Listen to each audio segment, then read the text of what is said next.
To save my sick younger sister, I took on a tutoring job with extremely high pay. The student was Jiang Yan'er, the only daughter of Jiang Cheng's wealthiest family, a girl who was either insane or mentally disturbed. The moment she first saw me, she reached out and grabbed my throat. Get out. Since you took our family's money, you have to obey me. Just as I was about to suffocate, I twisted around and pinned her hard against the wall. But she turned her head and viciously bit my neck. Bright red blood stained my collar. I didn't resist. I simply stared at her quietly. My blood stained her lips. The madness in her eyes slowly faded, replaced by confusion. At that time, I thought I could tame her. Take the money and leave. Until later. She handed me a check for 2 million yuan, then locked the villa's front door behind her. Teacher, the money is yours, but you are mine.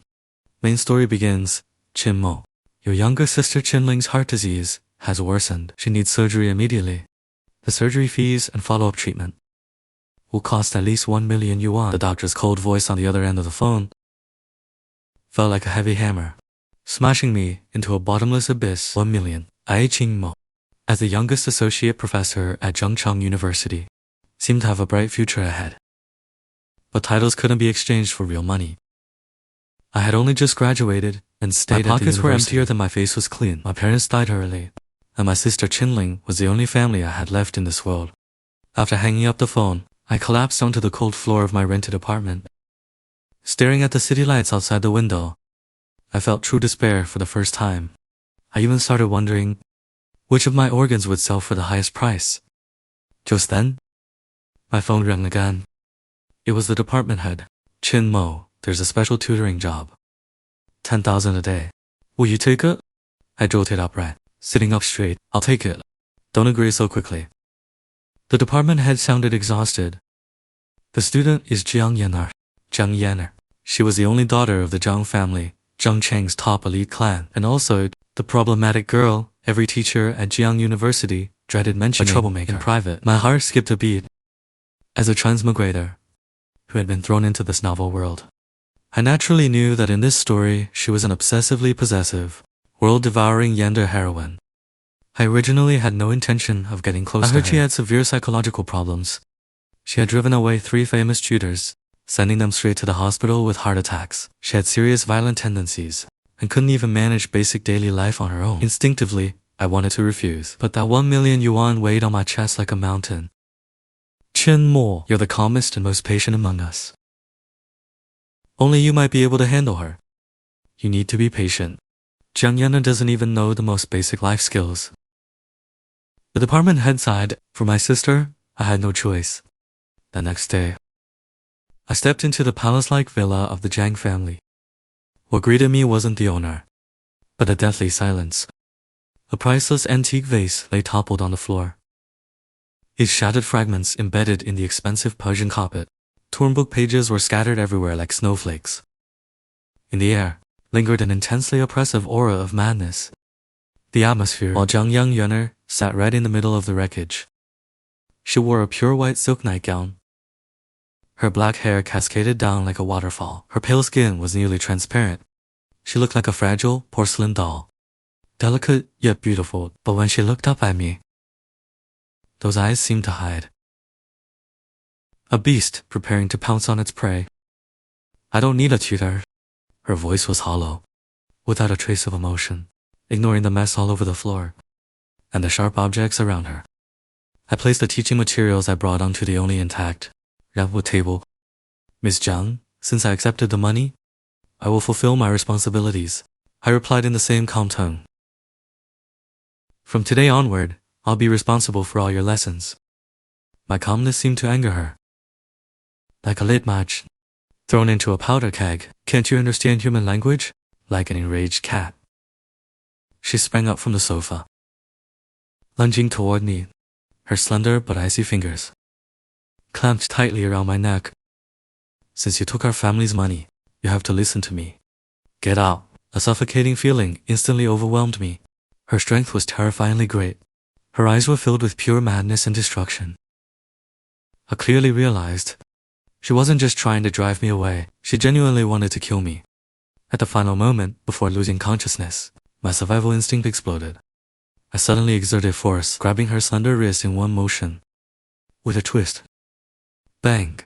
I slammed her thin body hard against the cold wall. Her struggling arms were pinned firmly above her head with one hand. The overwhelming difference in strength left her unable to move. She struggled violently, and a flash of panic crossed her eyes. But it was soon replaced by even deeper madness. She suddenly turned her head, opened her mouth, and bit viciously into my neck. A sharp pain instantly shot through my nose. Warm blood flowed down along my collarbone, staining the collar of my white shirt red. But I made no sound, not even frowning once. I merely looked at her quietly. With those calm, unreadable eyes, silence and patience seemed more shocking to her than any fierce resistance. She slowly let go. Her lips were stained with my blood, strangely alluring. The madness in her eyes gradually faded, replaced by confusion and bewilderment. She just stared at me blankly, as if unable to understand how someone who had been bitten could react so calmly.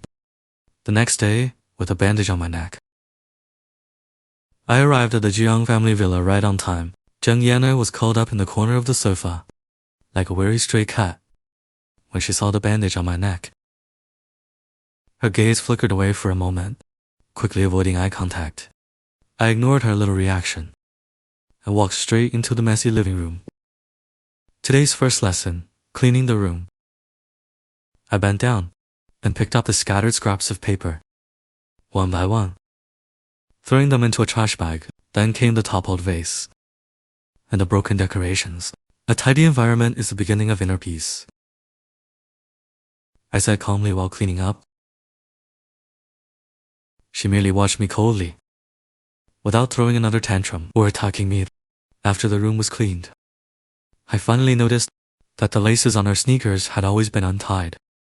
I walked over to her, crouched down, and reached for her foot. She hesitated for a moment, but reluctantly stretched out her foot in the white sneakers. Silently, I patiently picked up the shoelaces and taught her step by step how to cross and tie them. Look carefully, like this. My hands inevitably brushed against her bare ankle. The skin there was delicate and icy cold. She suddenly flinched, but in the end, she didn't pull away. This was the first time we had been so peacefully close to each other. She lowered her head and looked at my focused profile. Her eyes filled with emotions I couldn't understand. At noon, I opened the Jiang family's enormous double-door refrigerator. Inside, it was nearly empty. There were only rows of expensive imported mineral water and some long-expired snacks. A person who can't even feed herself. There's no wonder so irritable. I decided to teach her how to make the simplest tomato egg noodles. A person who can't take care of themselves can't control their own life either. I took ingredients out of the shopping bag I had brought, speaking as I picked up an egg and tapped it gently on the bowl. With a soft crack, the golden egg yolk slid perfectly into the bowl. Your turn. I handed another egg to her. She clumsily imitated my movements, but used too much force. In an instant, the egg shattered into the bowl, together with the shell. A flash of anger and embarrassment crossed her face. She stood there helplessly, not knowing what to do. I didn't laugh at her. I simply took the bowl silently and patiently used chopsticks to pick out the broken eggshell pieces. Soon, one by one, for the first time, the kitchen was filled with the smell of cooking and food. I placed the finished noodles in front of her. She stared at the steaming bowl of tomato egg noodles, not touching her chopsticks for a long time. That afternoon, I noticed she barely used her phone. Her WeChat contact list was completely empty, clean like a blank sheet of paper. She had locked herself inside this luxurious cage, cutting off all contact with the outside world. I took her phone and downloaded several of the most popular social media and video apps for her. You're afraid of the outside world, but not everyone in it is bad. I opened the travel blogger's video. The deep blue ocean and freely soaring seagulls filled the screen. You can start here by watching the things you want to see. Landscapes, kittens, or other people's lives. She stared at the images on the screen, completely absorbed. Social apps need friends. As I spoke, I used her phone. to send a friend request to my own WeChat. This is my account. If you have any problems with studying or daily life, you can ask me anytime. My phone vibrated once. I pressed accept. From then on, there was finally a first person. And also the only person in Jiang Yan'er's WeChat. I was sitting under the lamp, busy sorting through my sister's medical information and preparing the next day's lesson. I was overwhelmed with work, when suddenly my phone lit up. It was a message from Jiang Yan'er. There was no text, only a picture. In the picture was a bowl of terribly overcooked noodles.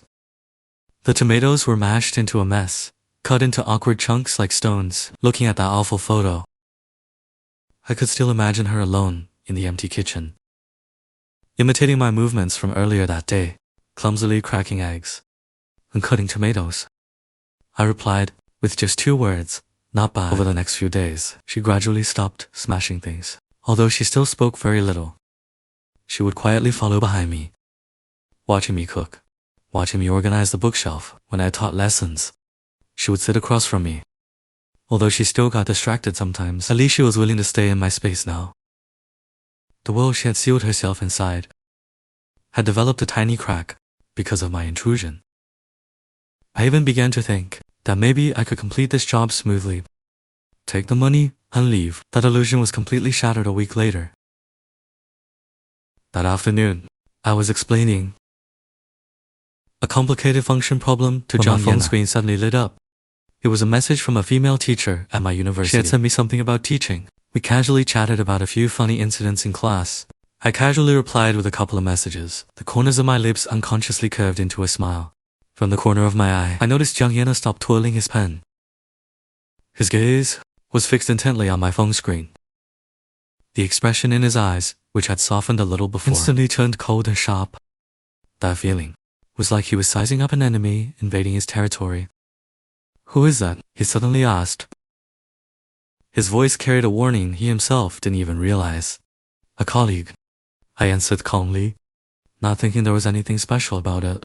"You were smiling," he stated it plainly, his tone leaving no room for doubt, "when you were chatting with her. The corners of your mouth lifted by 3.5 degrees for 2.7 seconds. My heart jolted. I hadn't expected him to observe things so meticulously. I put away my phone and straightened my expression. "It's class time now. Focus." Right then, my phone rang. The name Qin flashed on the screen. It was my little sister, and the frown on my face immediately relaxed. My voice unconsciously became gentler too. "Ling, how are you feeling today?" "Big brother, when are you coming to see me?" The nurse said I was very good today. I didn't cry at all. Qin's sweet and innocent voice came through the receiver with a soft sweetness unique to a little girl. "I'll come as soon as your brother finishes work. What gift do you want? How about that new phone you liked last time? The one that can play QQ games or Terraria and stuff like that." Every word of this gentle conversation fell clearly into Jiang Yan'er's ears. Before I could finish speaking, a dark shadow flashed by. He suddenly snatched my phone away. Before I could react, he was already speaking to Qin on the other end, in an eerily calm voice. "You don't need to worry about your brother. I'll take good care of him. Our family won't shortchange him a single cent." After saying that, he directly hung up the call. He gripped my phone tightly in his hand, as if it wasn't my phone at all, but something that belonged to him. "Jiang Yan'er, what are you doing?" For the first time, I felt anger toward him that I could hardly suppress, but he looked at me as if he were completely justified. His eyes filled with undisguised possessiveness. "You accepted my family's money. Your time belongs to me during class hours. You're not allowed to contact anyone, especially women." He emphasized the word women heavily. I realized then that things were beginning to develop in a direction I could no longer control. Suppressing my anger, I finished the lesson and went to the hospital to visit Qin. The moment she saw me, the little girl threw herself into my arms gossipingly. With a mysterious grin, she asked, "Big brother, be honest with me. Did you get yourself a rich girlfriend?" The lady on the phone sounded so fierce, but it also felt like she really cared about you. She even rubbed against me mischievously. Sniffling lightly, she said, "Big brother, you smell really nice. It's not your usual scent. You're actually pretty charming, huh? Go for it, brother. You definitely have to win her over. My surgery fee is counting on you. I knocked lightly on her head in annoyance. What nonsense are you talking about? Isn't all this because of your illness? But inside, my emotions were a tangled mess. The next day, when I returned to the villa, Jiang Yan'er acted as if nothing had happened and handed my phone back to me. But there was now a handwritten schedule on the table. The timetable was arranged down to the minute, densely packed with details. At the very end of the schedule, a new rule had been marked in red ink. During tutoring sessions, the teacher's phone must be set to silent. Non-emergency calls may not be answered. He looked at me, and I looked back at him. The two of us stared each other down. This time, I didn't refuse. After returning from the hospital, I could no longer hide my exhaustion. Qin Ling's condition required surgery as soon as possible, and the financial gap was still enormous. The pressure made it hard for me to breathe. While teaching Jiang Yan'er, I was somewhat distracted. He seemed to notice it. Several times, he stopped writing to look at me. Today, he was unusually quiet, so quiet that it was unsettling. The atmosphere inside the villa was oppressively tense, like the calm before a storm. I forced myself to focus, and leaned over to help him correct a chemical equation he had written wrong. As I moved, a long black strand of hair slipped from the fabric at the tip of my sleeve. It drifted lightly onto the snow-white test paper. Glaringly conspicuous. It had gotten there when Qin Ling hugged me, and acted spoiled before I left the hospital. At that instant, my heart sank to the bottom. Damn it, Jiang Yan'er's gaze froze. He stretched out his fingers, and with extreme slowness, extreme gentleness, picked up that strand of hair that didn't belong to me. That motion was as if he were touching the filthiest thing in the world. He held the strand of hair before his eyes and stared at it against the light for more than 10 seconds. In the entire room, only the increasingly rapid sounds of our breathing remained. Silence, a deathly silence. Then, who is she? The roar was so loud it seemed to tear through my eardrums. It shattered every trace of calm. Why do you have another woman's hair on you? He violently swept all the books and test papers off the table onto the floor, pages scattered everywhere, and he looked as though all the strength had been drained from his body. It was as if she had been filled with complete madness again. She stared fixedly at me. Her eyes were full of the pain and despair of betrayal. They were completely red. You're all liars. Everyone lies to me. My parents are liars. They said they loved me, but they left me alone at home. Those bodyguards were liars too. They said they would protect me, but they let the bad people kidnap me. You lied to me too. You said you would teach me, and you would stay with me, yet you're carrying another woman's things on you. She was no longer the raging beast from before, but a child abandoned by the whole world. She hugged her knees and squatted on the floor, wailing loudly. She cried her heart out, as if she wanted to release all the fear and insecurity that had built up over more than 10 years. Are you leaving me too? She lifted her tear-filled face, looking at me in despair. Do you also think I'm troublesome? That I'm annoying, so you want to find another woman? I had never seen her look so vulnerable before. At this moment, she wasn't some mentally ill heroine, just a girl on the verge of drowning, desperately trying to grab onto something. My heart felt as though something had gripped it tightly, making it ache painfully. I walked over and crouched in front of her. For a moment, I didn't know how to comfort her. Any explanation in the face of her breakdown. Felt pale and powerless, but she suddenly lunged at me, grabbing my hand tightly. Her sharp nails dug deep into my flesh. Don't go. Please don't leave me. Her body trembled violently, her breathing rapid. She was already on the verge of collapse. I knew I had to calm her down. I held her cold hand in return, and, with an unprecedented firmness in my voice, looked into her eyes, and said word by word, I won't leave. She raised her tearful eyes to look at me, as if trying to confirm whether my words were true. I won't leave, I repeated again. Only then did she seem slightly reassured, still gripping my hand. Her grip was so strong, as if I were the only piece of driftwood in the ocean. Tonight, you have to stay with me. You're not allowed to go anywhere. She looked into my eyes, with a tone that was both commanding and pleading. That night, she dragged me into her room. She hugged me tightly like a giant stuffed toy, holding on to me desperately. Her whole body was pressed tightly against mine. afraid I would disappear the next second. I could feel her trembling body and scorching tears soaking through my chest. The next morning, I woke up feeling stiff all over. Jiang Yan'er was wrapped around me. Like an octopus, she was sleeping unusually soundly, with even a trace of satisfaction on her face. It was the first time I had ever seen her sleep so deeply. I carefully tried to get out of bed, but my eyes caught the scene on the bedside table. More than a dozen white medicine bottles were scattered across it. Sedatives, antidepressants, strong sleeping pills, the chemical names on the labels were all deeply shocking. Only then did I truly realize that behind her seemingly unreasonable madness was a painful daily battle against illness. For the first time, my heart felt a trace of an indescribable connection. I gently woke her up. She lazily opened her eyes. When she saw me, she froze for a moment, then her cheeks flushed slightly red.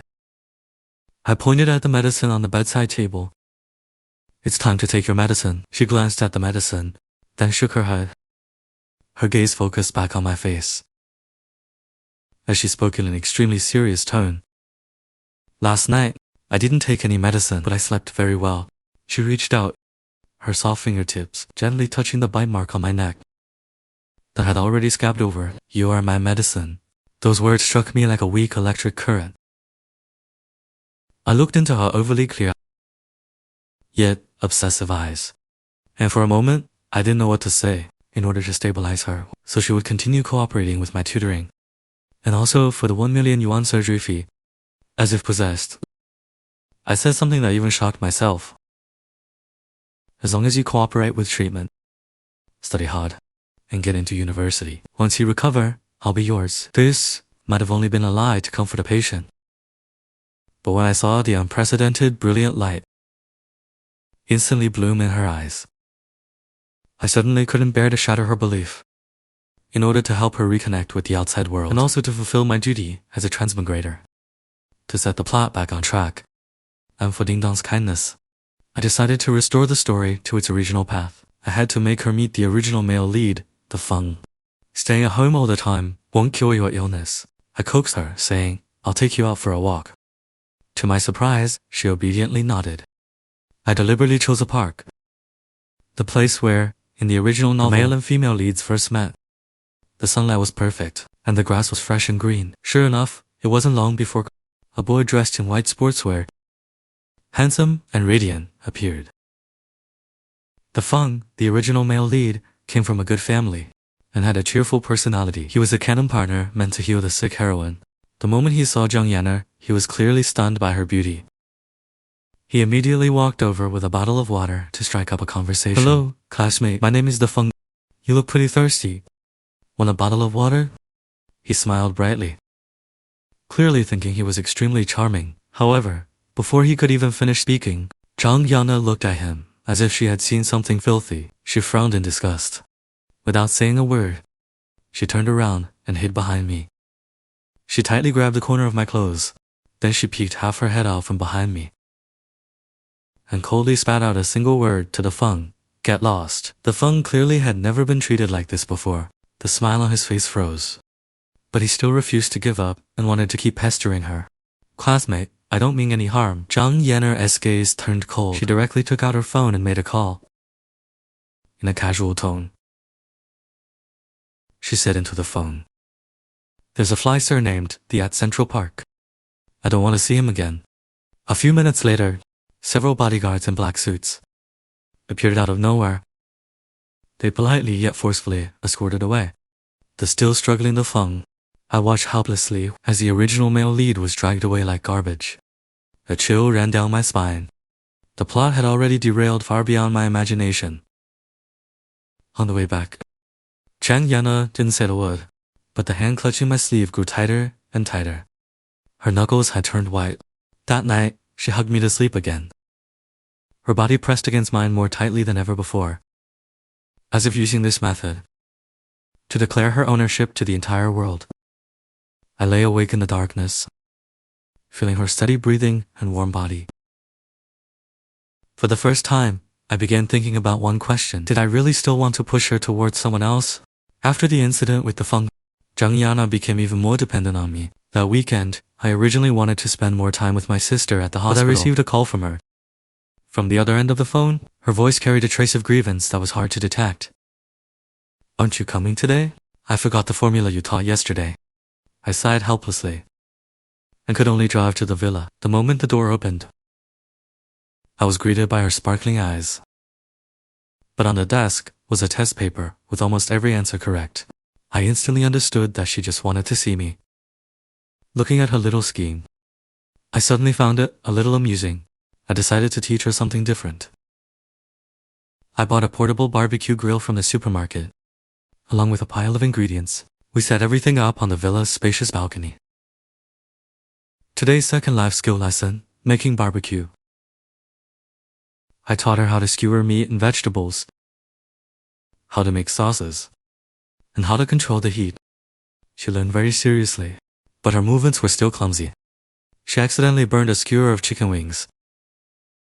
Black soot ended up smeared across her face and nose. Charcoal ash stained her cheeks, making her look like a little kitten. She looked at the disastrous food in her hand, pouting in frustration. I couldn't help laughing out loud. She froze for a moment, then started laughing along with me. It was the first time I had seen her smile like that.